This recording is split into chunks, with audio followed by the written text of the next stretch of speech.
What goes on, guys? We're back here again with yet another review, and today we're going to be taking a look at something that I haven't done in a while on the channel.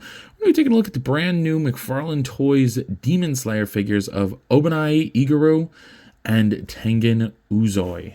Uzui?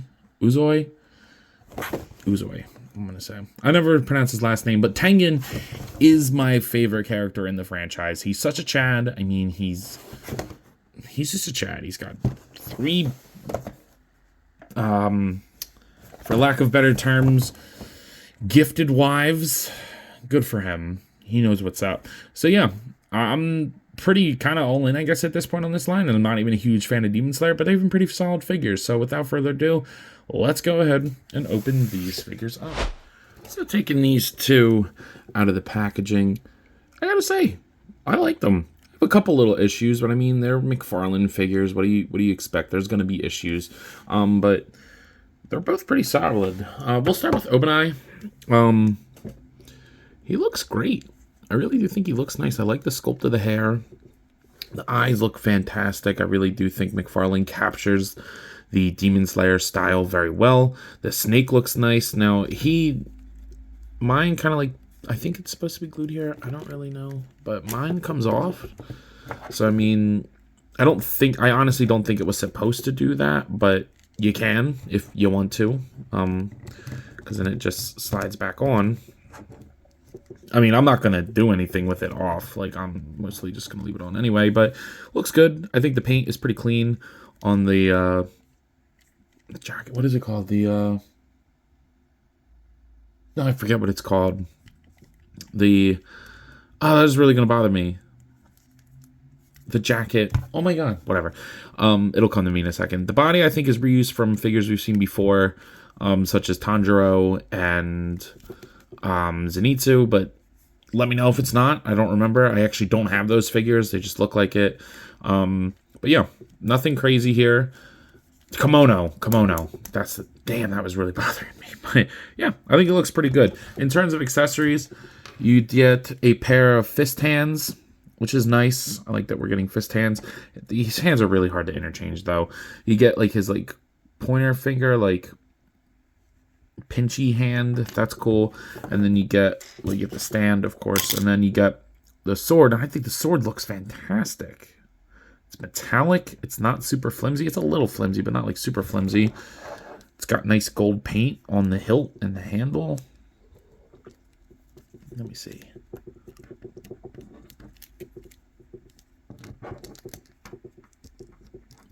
Boom. Look at that. I think that looks pretty good. I mean, so far, at least in my memory in the show, we really haven't seen him do much. I mean, they were helping train. He was helping train a little bit, but I don't really remember him doing much, and I didn't read the manga, so this is cool. It's just a nice filler character to get on the shelf. In terms of articulation, the head is definitely going to be limited. He's got long, thick hair and a snake around his neck, so it's really just going to be a swivel and a little bit of pivot up and down. Shoulder goes up, down, rotate 360. Single jointed elbow that is really limited and rotates there. Yeah, that's super limited. And then the wrists are on ball pegs in the sleeve. Don't think too much about how this is just a big fat piece of plastic in here, not an actual sleeve.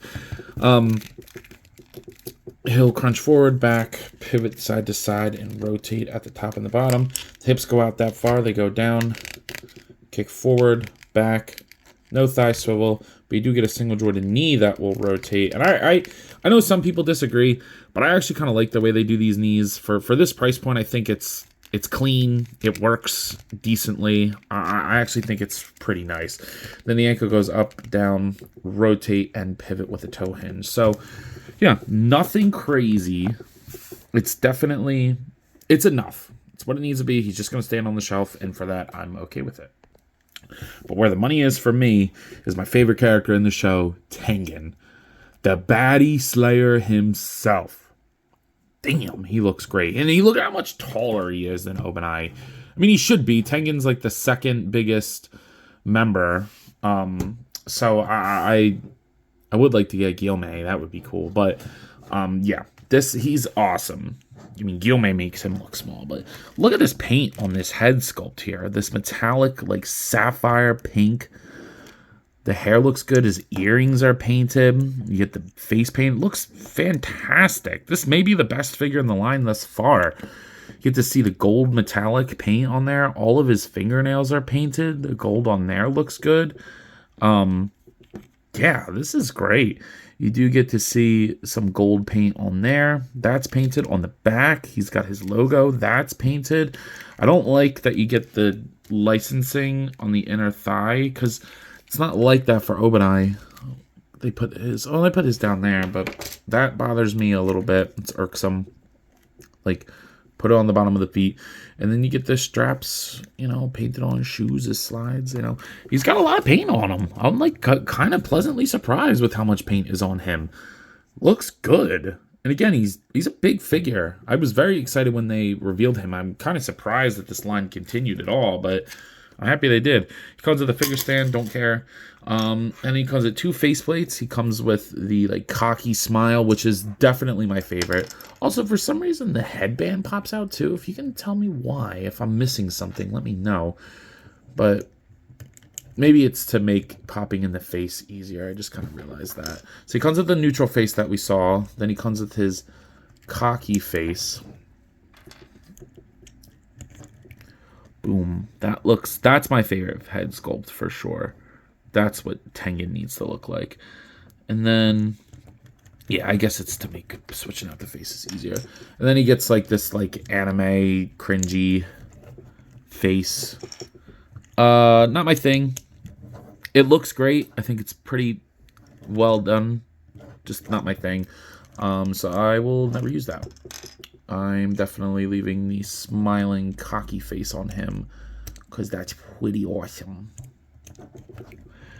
Very accurate to the character. And then, of course, probably some of the most iconic swords in all of anime, his double-bladed knife sword things with great paint. Love the detail work on there. Look at how much paint is on these. He cuts a real metal chain. This is really good for $25. Like, seriously, this is really good for $25. Real metal chain. My only complaint is that the chain is way too short. Like, you really cannot get him to do anything crazy in terms of posing. And his hands are really hard plastic. So it's kind of hard to get his hands in there. But, if you have this sword here, he's really only going to be able to stand there with them. Which, while it's only one complaint for this, overall very solid figure, it's kind of a big complaint because he's a very acrobatic character despite his size. But, you can't even get him to, hold the sword straight. This is... if you have him in a neutral pose, this is as straight as you can get him to hold them together. Which, that's frustrating. Because I want to get him, all posed up and, whatnot. I don't know. I might try to find a chain and switch it out myself. Because it just needs to be longer. And I honestly think, for the price point, I can't be complaining too much about it. But, it's a big fundamental part of his character.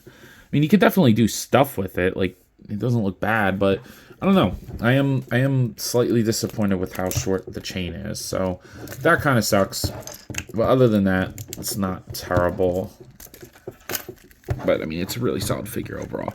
Head goes up, down, pivot side to side. The head's really limited for some reason. Very tight. I don't know why. The shoulders have great movement, which also kind of annoys me because he has great movement in the shoulders. That is fantastic. A little gappy, but I really wish I could utilize them with the swords. He has a cut bicep swivel. Not a huge fan of that. That's not terrible, but really good double jointed elbows. And the wrists are basically useless. They got that, it's not really a wrist. It's a mid-forearm thing. I don't want to break it, but you can kind of see it in there. Really just going to swivel, to be honest. That's frustrating, but it is what it is. And then he'll arc back and forward, pivot side to side, and rotate here and there. So you get all around. It look pretty good. Hips go outwards that far. They go down. He kicks forward and back. Upper thigh swivel. This is really non-existent, but you do get the single jointed knee that swivels. Again, I think that's really solid for what it is, but that's just my opinion. Ankle goes down and up, pivot, swivel, and toe hinge. So I think his articulation is pretty decent on him. These diapers are really soft, and the bagginess, you can get away with it for figures like these. Thank God he has these caps in his arms, because they really do hide it. Like, look at that. That's solid. But I want to be able to get his swords there, and that's just not going to happen with how short this chain is. Here they are next to the NECA Toys King Kong, along with the Jazzwares Fortnite Series 6-inch Peely. Here they are next to the Hasbro Marvel Legends X-Men Series Darwin, along with the McFarlane Toys Dark Knight Returns Batman. And then finally, here he is next to the Hasbro Marvel Legends What If Series Zombie Captain America. So you might be wondering, whoa. Alright, Tengen, thanks. I always hate when that happens, because I don't feel like re-recording these sections. But so you may be wondering, man, what are your final thoughts on these figures? And I gotta say, I mean, they're fine. Like, that's how I've kind of felt about this whole line so far. I did really enjoy Inosuke. I thought Inosuke was a really solid figure. And Akaza was very good. But the other figures are just okay. You know, I kind of wish McFarlane implemented the soft goods method with these ones, with the kimonos and stuff like they did for Bleach or the DC Multiverse line. But unfortunately, that just didn't happen. So, you know, it is what it is, and there's no going back on all those figures. So, at the price point of $25, I'm going to give Obanai a 7. Yeah, I'll give him a 7. It looks good. It's painted cleanly. It comes with an accessory and some hands. It's just the posability kind of sucks. But I kind of expected that. And as far as Tengen is concerned, I think he's really good, like, objectively for the price point. I mean, you get a lot of paint. He's a big figure, decent articulation, a good amount of really well done accessories.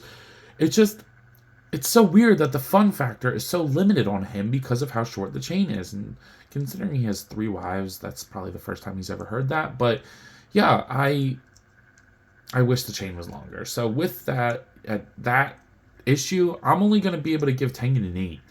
I would have given him like a 10 had he had a bigger chain and was a little... I don't like the way they did the wrists neither, but like he's probably the best figure in the line so far. And that's cool to say because he's my favorite character. So with that being said, I believe that's all I got for today. If you've not already, please be sure to like, comment, subscribe. Also be sure to follow me on Instagram, TikTok, and Letterboxd. I post a lot on all those apps, and I have a great time, so I'm sure you will too. But as always, let me know. You copping? See you guys next one. Peace.